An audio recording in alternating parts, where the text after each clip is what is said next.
Welcome to Chillin' 101. We hope this video helps.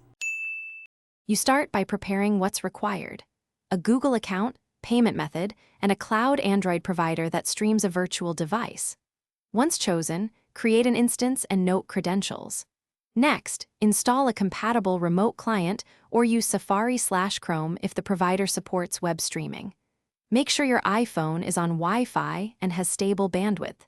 Streaming Android needs consistent upload/download. This gets you into an Android environment that can run Google Play. Once connected to the cloud Android, sign into Google Play with your Google account and accept the terms. You'll likely need to update Google Play services first. Allow the automatic updates to finish. Then search for the app you want, install it, and grant runtime permissions as prompted. Make sure the virtual device's Google Play region matches your account to avoid errors.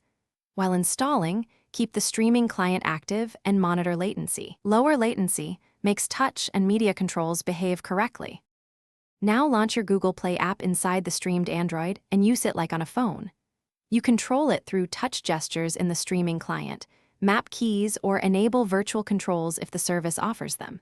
If video or input lag appears, lower stream quality or switch to Wi-Fi with less congestion.